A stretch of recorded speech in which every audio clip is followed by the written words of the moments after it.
Mr. Shepherd, you allege that your car was improperly towed. Is that correct? Yes, Your Honor. All right. What day was your vehicle towed? It was the night of June 23rd, 2026. All right. Was it towed from a business, from a home? What kind of location was this? It was an apartment complex's parking garage. And do you live at that apartment complex? Yes. How long have you lived there? Less than 10 days at the time of the tow. I moved in on June 16th, 2026. Okay, so you were new to the complex? Yes, ma'am. All right. As part of your lease, does it include parking or the ability to park? Yes, Your Honor. Do you have to pay for that parking or is it just a part of what's included? I have to pay $20 a month. Does the lease have a special addendum or requirements about what's for the parking policy for the complex? Yes, it does.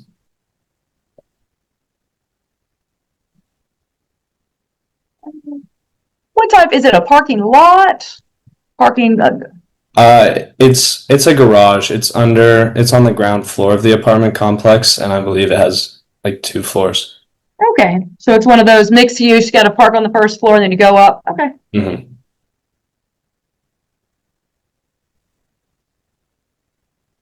As a resident, how do you get in? Are there gates? Is there a certain spot that only you can park behind? Yes, there's a gate that I have a key fob for being a resident, so I can open that gate and then park in the resident spots. All right. Are there any other requirements for the residents? Do you have to give them your license plate or sign up with a portal or anything? Yes, I have to sign up on a portal.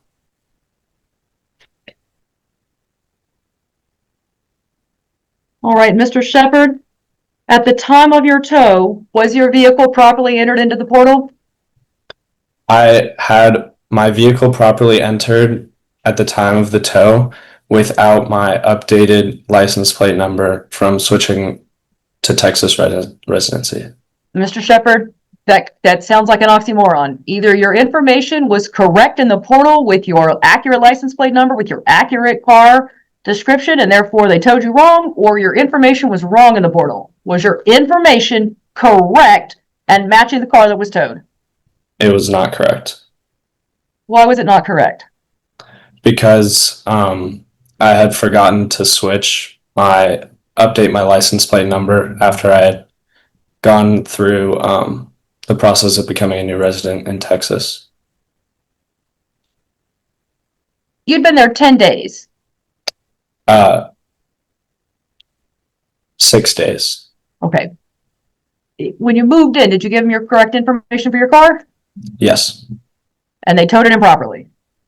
And then I became a Texas resident and got new Texas plates on June 23rd and switched the plates over and forgot to update my plate number. Got it. So you moved in. At the time you moved in, it was accurate, but then shortly after you moved in, you got a new license plate, but you didn't update the system? Yes, ma'am. And then they towed you? Yes. Why do you believe that's improper? Because for what you just testified, you knew you had to do it and you did not do it. Yes, I thought that under section 2038 point 253 subsections D and E. Mr. Shepherd, with respect, the statute's not what's kicking in here. Your lease is what you're running into. Your lease said that you can park there so long as you give correct information. But you did not give correct information. And your car was towed? Was that the reason it was towed? Because maybe I'm wrong. Maybe your car was towed for some other reason. No, that is the reason it was towed, but there was nothing in the lease about towing. Well, I asked you that. I said, did you pay for parking? You said, yes. In fact, you paid $20 for the privilege of parking there. So they have to give you something about parking restrictions. Yes, they gave me a flyer when I moved in. And they told you you had to have your information in the portal? Yes. But you did not update your information in the portal, and as a result, they towed you because they were quick to get to it, huh? Yes.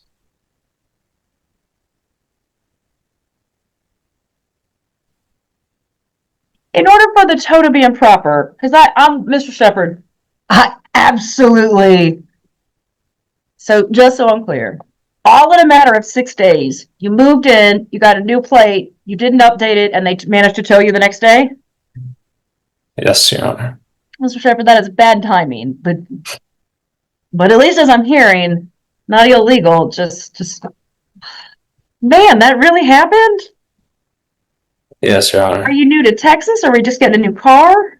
No, I'm new to Texas. I drove Oh, I'm so like sorry. 3 hours from That is not the Nashville. way we want to welcome you, I promise. We're lovely. We're not eager to do that. Let's take a look. All right, because here's the rules for towing. So you're alleging a non-consent. Did the tow company give you notice of the rights and owner? Yeah, I'd say that they gave you it in the lease. Is it marked on the property? Is there a towing signage on the parking garage? Yes, there is. Does that indicate that there's a portal you've got to use? Yes. All right, well, I can't get you. So they gave you notice. That's the first preliminary question. If you had notice, then were you properly parked opposed to it? Yes. What they're going to say is that the license plate was incorrect, and that's true because you hadn't updated it yet. Did you talk to your landlord and tell them what happened? Yes. And they were very apologetic but not understanding.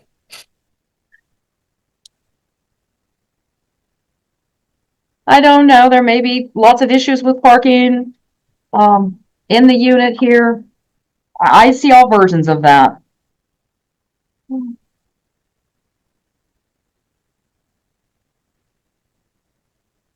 You don't even win by default today, Mr. Shepherd. I'm looking to get at the statute for you, right? Because you're here and I appreciate it. And my job as the judge is to follow the law. Sometimes the law is real particular and you can all kind of say, oh, that's a frustration. And certainly I can understand your frustration. But when I look at the statute, even without the tow company or the landlord troubadour being here, the burden remains on you who requested the hearing to show that the non-consent tow is accurate. And you're being wonderful and you're honest, as you should be before the court. But for what I'm hearing, you did have notice. I guess what I'm hearing is that maybe you thought they were really quick to get to it, huh? Yes, Your Honor. Does the Texas Occupations Code protect apartment residents or From no? what, sir? I was doing, I'm not a law student or a lawyer, so this is totally might be a misunderstanding, but there are like sections in the Texas Occupation Code that require 10 days written notice That's when they for haven't given it to you in your lease. Let's say you've got a car that's broke down. That's when they put the notice on your windshield and they got to give you a notice that if you don't move it, then they're going to tow it. That happens on the side of the road when a car is abandoned. So that's the kind of occupations notice that is.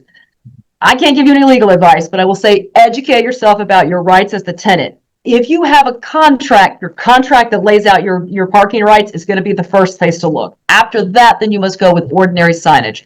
Texas does have requirements about signage. For example, when you enter into the parking garage, there should be some type of signage. If they're trying to regulate parking, quite likely there'll be a signage on the front that's going to be red and white. It's got to be red and white. That's by law. And then there's even a requirement about how tall up the sign can be, how large the lettering has to be. yes. I know. I did check that, unfortunately. Mr. Shepherd, what I'll give you this is today I don't see that you're meeting your burden to show that it was an improper tow. However, you absolutely can appeal my decision. And so you have a couple of days to do that. When we're done here today, the minute you disconnect from Zoom, you can look up, towing attorneys and look and see if you believe I've made an error. You could always appeal this decision and try again. But based on what I've got here, there was notice and the error came in that you did not update your information a little bit fast enough. Okay. All right. Thank you, Your Honor. Thank you very much, Mr. Shepherd. Welcome to Texas. I really do. I want you to have a good experience here. Austin is a tough city to park in, so be very cautious out there, okay, sir? Thank you. All right. Thank you very much. All parties are excused. What do you think? Did the judge make the right decision, or did the defendant have a valid argument? Let me know your thoughts in the comments below. I'd love to hear where you stand on this case. If you enjoy real courtroom drama, surprising legal battles, and detailed case breakdowns that reveal what really happened, make sure to hit like, subscribe, and turn on the notification bell so you never miss our next fascinating courtroom story.